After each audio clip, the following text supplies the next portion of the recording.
Hello and welcome to today's episode of the J plus R movie podcast. Today we will be discussing Pain and Gain, directed by Michael Bay, set in the 90s and follows these group of bodybuilders who were all connected because they go to the same gym. Mainly follow this one called Daniel Lugo, who has this obsessive desire to basically become rich and successful and achieve the American dream. And he finds this one client called Victor Kershaw who has a lot of money, and he basically hatches this scheme with his friend Adrian and this other ex-con called Paul to basically swindle him all out of his money and basically become rich. But in the process, they end up getting into a lot of trouble because they're committing crimes. But first of all, I think we should start out by saying what our opinions are on Michael Bay as a director. Maybe not talking about the Transformers films yet, because that's kind of a bit of a separate category. It's a difficult thing, I think, to kind of talk about Michael Bay as a director, because he's never made a film that I've loved, ever. He's undeniably got a cinematic eye, but after The Rock and after The Island, about when he hit Transformers, his style got old. I've got no interest in watching a Michael Bay film. And while this one is better than most, that's not a compliment given the quality of most. I would sort of echo your opinion. I never really loved any of them, but I've also never hated any of them. I've never had a terrible experience watching any of them, and I've never fully gravitated toward the intense hatred that some of his films have gotten from people. But I do agree with a lot of the problems of his style. But at the same time, I do respect that he is one of the few people who makes action blockbuster movies that does have an identifiable style. That is true. I think no matter what else you say about Michael Bay, he does have an identical style. And I hesitate to call him a director that's good or even that I like, but he's not boring. I might find his style old, but he's still not completely dull. It's just I'm tired of seeing his work. So to transition into Pain and Gain a bit, this is kind of departure in a sense, especially coming off of the first three Transformers movies that he did. This is him making a film with a lower budget than usual, him not making an action film really, and instead basically making a based on a true story crime dark comedy. I would probably go so far as to say that it is probably one of his best. It's still held back by certain problems, but at the same time I do feel like it's probably the one that comes closest to being legitimately good. It's better than what he usually does. I hesitate to call it his best work. I think it is played with some issues that I definitely want to get into. I think its biggest problem is it can't decide what its stance should be. On the main characters. The characters are clearly who they are, but the film doesn't know what stance to take on its characters. The film is it's basically his attempt at making a film about people chasing the American dream, but doing so in a bad way. Total dumb, self-absorbed criminals who think that they're so intelligent that they can pull off this heist and not get caught. In some respects, it is one of his few films that is trying to tackle very cerebral themes, you could say. But obviously, since he's working from a true story, he has to kind of both adapt certain things that did happen in reality and also make changes. And that's kind of mixed because on the one hand, I will admit that this is one of the few films that I've seen where his style actually kind of really fits the story. The story itself has enough outlandish elements that are replicated in the film that do match very well with his style. I disagree. I actually think his style distances the audience from... Well, it's half and half. For example, the way that Lugo is treated from the start, you get that classic telephoto shot that we know, if you watch enough Michael Bay films, you know that that's his hero shot, when he swooped low with a telephoto lens and you've got the sun blazing behind. That tells you, oh cool, I meant to like this guy, in Michael Bay style. That's what it does. Is that the first shot of the film? When he's doing the push-ups? No. It's the one where he's doing the crunches up against the thing, which is problematic in itself because it gives us almost a moment of the spectacle of the human body, which again is something cinematically that helps to identify with the character. And I think it was the wrong choice. That I could have accepted, but when it came in with the telephoto lens and the underneath, it's a character that should not look like that. It's a satirical thing. Comedy comes from satire, and the whole point is to kind of make these guys look a little bit pathetic because they were.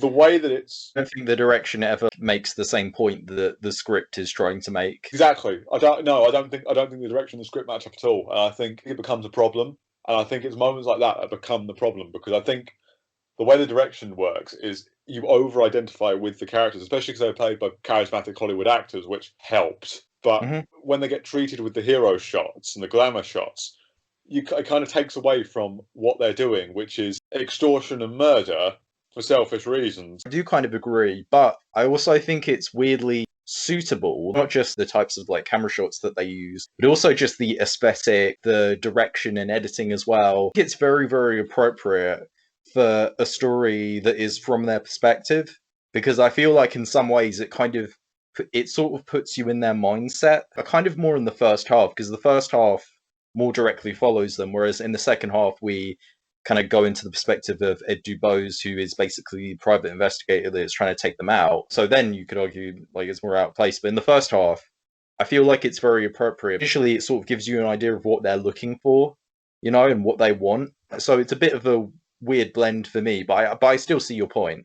So I can see that argument. I think in places it went too far. The characters felt believable. I think Dwayne Johnson gave a surprisingly nuanced performance. Yeah, I agree. For a dark satirical comedy, where really he could have phoned it in super easily. It wouldn't have made too much of a difference. But yeah, I will give him that. That was a decent performance. They did a great job, and this is script wise, of showing Lugo to be this manipulative bastard, but also that he was actually really cowardly and really quite a toxic person to be around. I thought he did that quite well, particularly in the scene especially in the scene where they're running over Kershaw, and when he's just there like, no, you killed him, we didn't do it. Yeah, I think that was a great early example of how awful the character was. So the point that you brought up to begin with as well, that's interesting because when the film came out, a lot of people tried to argue, like before it came out and then even after it came out, that the film was somehow glorifying the main characters. And I mean, which I think, to be honest, is a very overused and, in my opinion, very disagreeable criticism that comes up with a lot of like true crime films. A lot of true crime films that like make the film about the criminal are typically always given that sort of accusation. A lot of the time it's kind of off. I can see some of it, but I do feel like in regards to the Lugo character, that's one instance where trying to argue that would kind of be a bit misplaced, because the film at every single turn never makes Lugo a hero. It depends on which bits in the story you are, though, because he does get treated with the hero shot. We do have a whole thing of making him a charismatic, identifiable figure, which if you set that up early and don't challenge that image, which Bay doesn't in his direction, and the script doesn't really start challenging it until you get into it, the audience already likes them. That's locked in. I can see the argument on that level. I think the script, especially as it goes on, does really problematize him, and I think it does it well. The problem is, again, the direction doesn't add up to that, because literally 30 seconds or so before the running over scene, you've got the classic badass action hero shot of cool guys don't look at explosions. And I think, again, that put right next to the writing that shows Danny Lugo to be that cowardly prick, it kind of creates a match in that moment, and it stops it from having the full impact it should. And I think that is entirely in the way that they chose to block the actors walking, and they chose to shoot the explosion, because it gets you, again, in the wrong mindset. I think that's where Bay's direction in parts of the film, because I think it's very good in some parts of the film, but other parts of the film, I think it's where it becomes an issue. I'll say something about the explosion scene. So that's in the bit where they're trying to like kill Kershaw. It's weird. On the one hand, you can look at it and say that he's just making a Michael Bay film. But on the other hand, there are parts of it that do almost feel strangely like or maybe not he is, but maybe the people who wrote the script take the piss out of his own filmography or his own style in that explosion bit. That's what his films are kind of known for. That's what his films are like often parodied as being all about, because they do have a lot of explosions. But in that one, you have an explosion, and I mean, it's the only explosion in the film, first of all, and then you have Paul just like wincing and like going, oh, like that touch almost felt like it was kind of self-deprecating. Oh yeah, but I still think the fact that, I don't know, if they'd all suddenly reacted a bit like that, I think it would have undercut it some more. I think Bay made an attempt to mock his style. I do appreciate that, but he couldn't quite commit to it, and it left his style a bit too intact for me. Some of the other mockery is more just on a vague level. One problem that I have with a lot of Bay's films is that they're always about these just utterly annoying, really dislikable, really dumb protagonists that you just don't want to follow for like 2.5 hours or something. And this could just be just because he was adapting a true story, but it's like you had similarly very unlikable, stupid main characters, but they were put in a world where they actually got punished for what they did and where they were more just openly bad people. Like typically in a Bay film, those three bodybuilders would have been tasked with, I don't know, saving the world or bringing down a criminal or something like that. But in this one, they are just dumb, greedy criminals. So that felt like a bit of a change up. I think the choice of subject undercut his excesses a lot, which did, again, make the film better. But again, I just don't think it went far enough because obviously this is a really brutal story. But if you actually look at the events, even in the film, they're quite horrifying, and I don't think they get truly treated as horrifying as they could be. Like, for example, when Frank dies, it would feel like this really awful moment because in the film it's presented as a heat of the moment thing that happened. But because the wife is in so quickly, you don't get the chance to feel the moment, or there's a gunshot really going. That's kind of like towards the end of the film, because at this point in the film, like, they're losing it and the police are onto them, so they're really thinking like, okay, we really have to get a lot of money, especially because now that they have a lot of stuff, have a lot of these like, hotels and houses and all that, like they need to get the money to keep on paying for that, so they have to go to Grieger, who's this like phone sex person, and it also has loads and loads of money, and they want to do a business deal, but that goes wrong when he rejects Lugo, and then Lugo gets pissed off and gets especially pissed off when Grieger insults him, and then kind of accidentally ends up killing him, in his rage. But I don't know, I found that to be a very dark oh shit scene. Like I didn't think that the film necessarily gave you no time to really like take it in. The murder itself was dark, but the aftermath, I don't know. I would have liked to have lingered with Lugo a little bit more. We kind of got the obligatory "oh no" line. Well, not that he said that, but you know what I mean. Like the obligatory initial "oh no" bit. And then the wife was right in. There was the scream, and then the gunshots. Pretty much about 30 seconds. I don't know. I just felt that was too little time. It felt more like they were just sort of doing it for the story, but not really getting us into the character's head and how he feels. I didn't feel it. I think it could have lingered that moment just a little bit. I don't even mind that she kind of heard it happen. I was like, right, I'd almost like to have seen Lugo a little bit more panicked, or even just in a bit more shock. So we see, the transition emotionally for him, so that when he comes in, we've seen him, how he's reacted to it for a little bit longer, because we didn't stay with his reaction. For me, the impact was a bit undercut. So we talked about Lugo a lot. We should talk about the other characters as well. Yeah. It takes a lot of liberties with like specific characters. Some of that I was okay with, and some of it I wasn't. So to give you an example, I was okay with Paul being a composite character, and I was fine with like him actually being kind of sympathetic. Because I feel like the film, it did sort of need that. Like, it did sort of need somebody who was maybe, like, in the middle ground. So therefore, it wasn't just the Ed Du Bois character versus all of these completely evil, immoral people. It's like you had one who was kind of in between.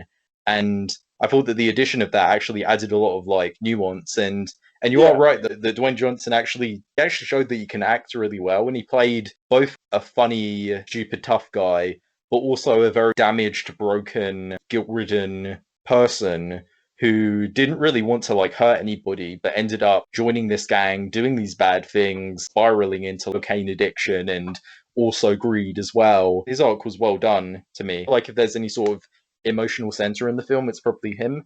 Yeah, no, I agree. I especially like the casting where he's just, where she's just breaking down. He's like, why are you saying that? We did that. No. Why are you saying that?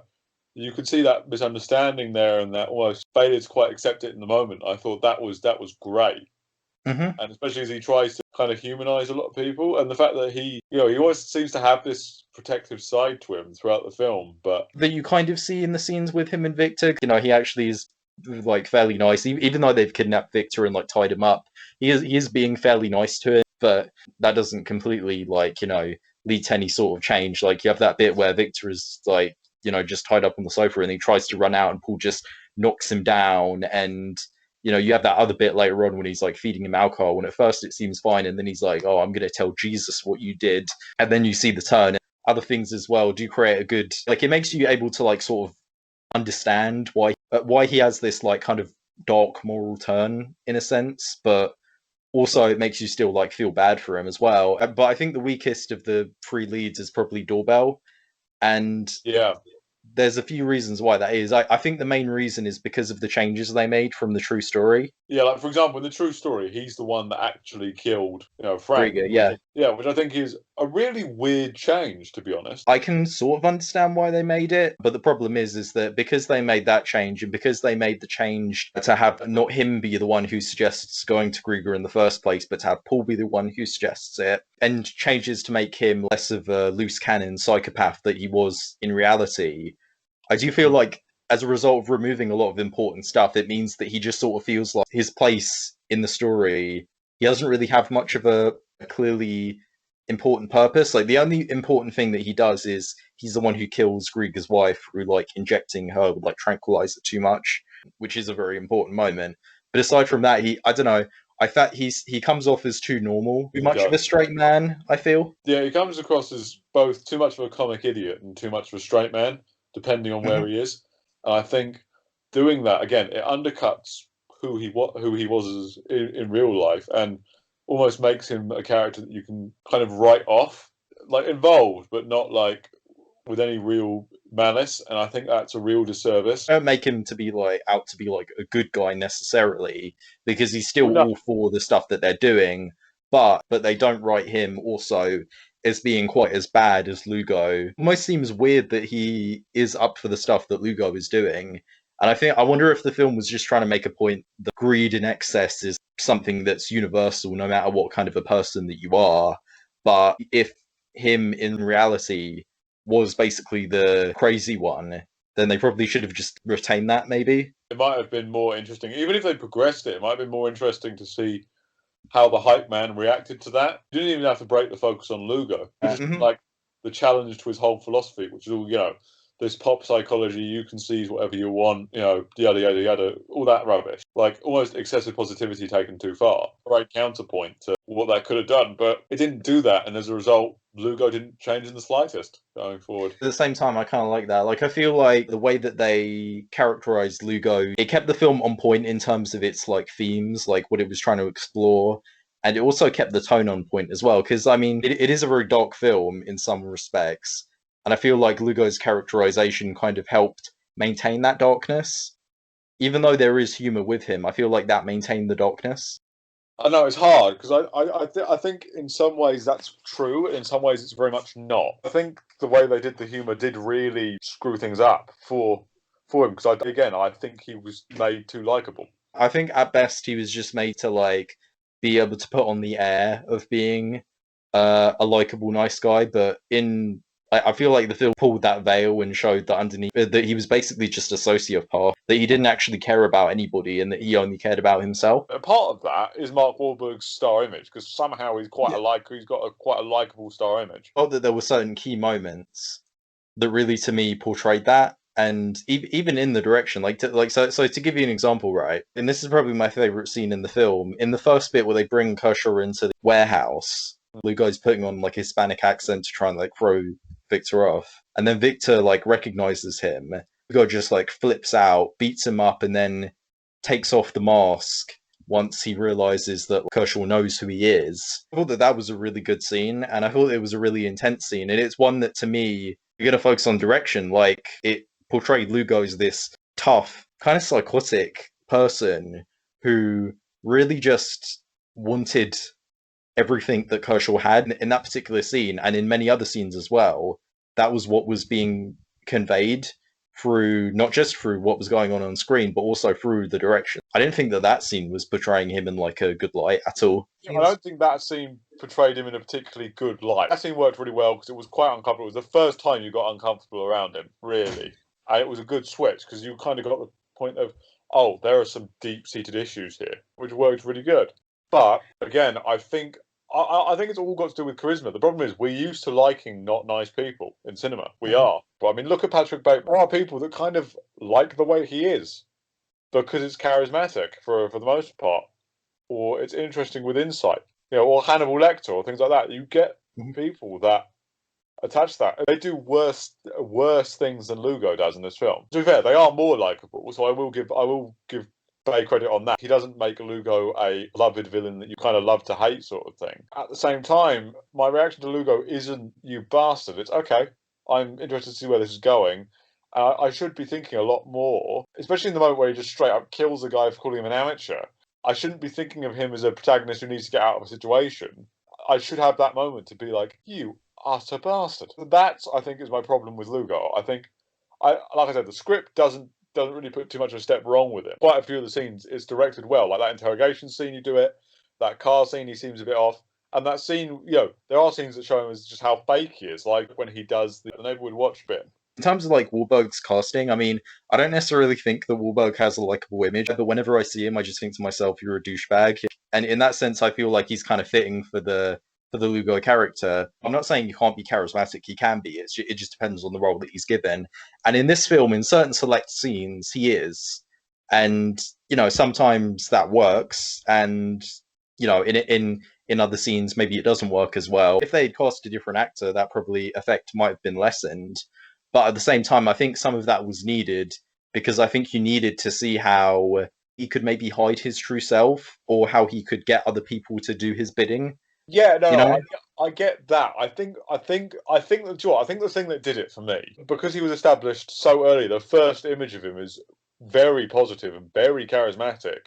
It affects how you read the rest of the film. I would agree in a different sense. The way it kind of begins and ends, I'm not talking about the very first scene of the film, which is basically in medias res. I'm talking about like the very first bit where he's going into the gym and he's giving that monologue. The film is kind of bookended by that. And I will admit that if there are any moments that do slightly feel like they are glorifying him, it's probably those moments. Because in both of those moments, we're given it feels like the film was trying to make us relate to his desires. But the thing is that his desires are totally selfish and just purely about being successful, and that's not really a very sympathetic desire. But the film, in the bit where he's going into the gym for the first time and monologuing, and at the end when he's shown in prison, in those instances I do feel like that stuff does slightly border on like trying to make him likable. I think with the opening, because that is effectively a 9-minute sequence, I think it gives you that impression of the character going forward. The last scene still feels glorifying, and it should feel pathetic. The film actually has what could have been a very good ending of Ed and his wife like having that conversation on the pier, and I feel like if the film had ended there, or like had gone from that scene to like the bit where it's showing their mugshots and the real life people, that probably would have worked a bit better. But by having the ending scene of Lugo, it does sort of feel like, I mean, for one thing, it's where the theme dumping gets very, very overt, and also where the film is sort of trying to be like, he was just a guy who just wanted the American dream, and it's kind of like, well, I mean, he killed people, that's that there are people who want the American dream that don't do what he did. So that ending bit was a bit of a misstep. So I do sort of understand what you mean, that the film is kind of bookended by that. That does colour your impression going into it and coming out of it.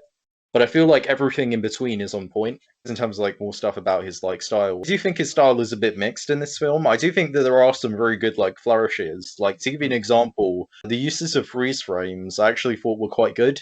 I like the fact that the photo, almost like the effect he uses on the freeze frames, that kind of yellow ingrained effect, makes it look like some of the old photographs. It gives it an authenticity that I actually find sometimes isn't in freeze frames in true life film sometimes. So I will actually really give him props for that. It's that flourish that he has, along with like text that's put on, and there are definitely some like funny moments where like the text they put on the screen is kind of again almost making a sort of funny comment about what the scene that is just taken place. On occasion, he cuts to GoPro footage as well, which I think won't always win people over because that GoPro aesthetic is always a bit of an acquired taste, but I quite like that aesthetic, so I didn't really mind it whenever it cut to GoPro footage. I personally didn't like it, but I understood why it was done. My issue with it was less that it didn't work and more that I just personally hate that style of filmmaking. Once I take that out of it, it was an intense way to lock you into their perspective. And I will say, perspective in this film, you do get it from their perspective. It's just to transition into one area that I think he did slightly mess up in. I think that the monologuing was way too excessive. I think every main character at one point or another gets a monologue. and I think it was maybe a bit too much. I think that some of the monologuing was very good, but I think but some other bits I'm sort of like, no, this does. I think it's at its worst in the first act because it also feels the most exposition-y, whereas as it goes on, it sort of more feels like it's just the character commenting on how they feel during a certain situation. So it works a little bit better, but even then, I feel like it could have been Lugo and Ed who both got the monologue. I loved like the saturated colors in the film because it gave it both this glossy but also very ugly look because it is a very ugly story. It also felt like Florida. Like, yeah, absolutely. That's part of the way that you always feel it almost drenched in too much color and too sunny and too bright and also just too excessive. It's one of the few times where I feel like an unpleasant aesthetic kind of works in the film's favor, and that's kind of like true of a lot of the story elements of the film as well. The film itself just sort of feels like it's indulging in these like, very disgusting, utterly unpleasant things, but I never really felt that the film necessarily became disgusting and unpleasant. I think it wasn't unpleasant to the point of reflection. I think that was the problem. Do you think it should have maybe been a bit more unpleasant or something? Yeah, I think it should have made more of the unpleasant moments. I think if you're telling a story like this, and again, I think film needs to do that more in general. Violence and murder should feel like violence and murder. So this is Bay we're talking about, so if he were to push it further, it probably would have been too much. In some ways, I think he was trying to hold himself back, whilst also applying the excess of his style to a story that is kind of excessive. I think he was just trying to balance himself. But you could argue that maybe he should have gone further in certain areas. I'm sure if you gave this story to a different director, they probably would have upped the grit and upped the torture and upped other areas. Bay style does add to it in places. I wouldn't want to have lost him completely. But I think, it just could have felt uglier. And the way to do that was, get the reaction. Like when Paul's uncomfortable, push that a little bit, make him more uncomfortable in certain moments. Don't go wrong, he does the lip service, like when Daniel punches Kershaw. You do get him going, whoa, man. That could be a little bit quicker, a little bit more spark to that. You can almost see that him going, fuck, this is getting a little bit out of it. But it doesn't feel like that. It feels more like, oh, I kind of have to say this. And not because the performance is wrong, but because the movement is. And that's a direction issue. The music was actually something I really liked. I really liked the musical score. I thought it was really solid. There were some tracks on it that were really good and really memorable. I think especially it works quite well in that very first scene as well. Yeah. In that in medias res bit, because it builds up this sense, because the film has just begun. You're in this sense of mystery, but you kind of know that this guy has probably done something terrible because there's a whole bunch of police coming to arrest. The music, it adds this. And especially when it plays whilst they're all getting arrested later on, it plays as this sense of I don't know if I'd say tragedy necessarily, but almost this is punishment for these terrible things that have gone. Moments like that and other bits as well. Well, actually, I liked how that was juxtaposed with some of the soundtrack choices as well, because some of the soundtrack choices did feel more like they were in tone with how the characters themselves were feeling, rather than how the film was treating the situation. Like the Gangster's Paradise bit, for example, that felt like it was in touch with the characters as opposed to the situation. And that montage when they're all spending their money. In terms of other stuff about the script as well, again, I think the script, it's interesting that they directed it because, again, in some areas, it was a lot more complex than what you'd expect. I think the script largely worked. It had nuances. It showed characters struggling with the morality of the kind of stuff they'd done, while it also showed that almost charismatic over-pop psychology and really criticised it quite deeply. I think it is very interesting that Michael Bay directed it, because it doesn't feel like the kind of film that he would treat right, and he treated it a lot better than I would have expected. If you told me before the film came out, Michael Bay can direct a crime drama that actually has a decent point and doesn't just rely on action and violence the entire way through, I'd be like, really? Don't buy that. The characters are actually a good part of the film. And again, I credit a lot of that to the writing, but part of it is direction too. So one aspect, again, that feels a bit smarter as well, particularly for a Bay film, surprisingly enough, is the Serena, the stripper character that they bring in, the model character that they bring in. Because weirdly, even that felt a little bit self-aware, because it felt almost like they kind of got the criticisms about him objectifying women and his sleazy treatment of women. Almost felt like him kind of intentionally writing the characters do. because the camera doesn't get very leery with her. The way she's written, although she's not really that developed, and she is kind of written to just be really stupid. That's kind of the point, that she just doesn't know any better.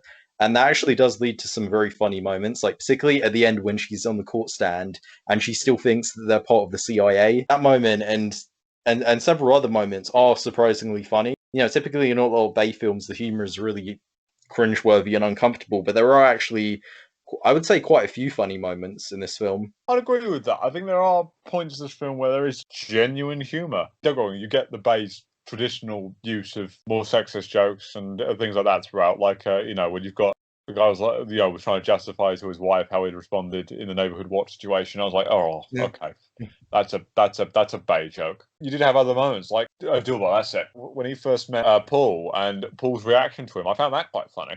Oh, I did too, when he's drinking the breast milk as well. You could argue that was more of a performance thing, but even then, it was still a funny reaction. Because Paul just looked so grossed out and weirded out how a regular person should be. There are a lot of other like lines and dialogue in it that are really funny, and I do feel like the film, at its best, I feel like the film does capture the mounting absurdity of the situation whilst balancing it with how intense and truly chaotic and dark it is. At its best moments, it does actually nail that quite well. Like, especially when they're doing all the stuff after, like, they've just killed Grieger and before Grieger's wife gets accidentally killed as well. It's a very intense sequence, seeing, like, their plan utterly collapse, but it's also funny just seeing how totally incompetent they are. The bit where they bring this chainsaw back, and even though it still has hair and blood on it, you're just sort of in disbelief that these people could be so stupid, but they are.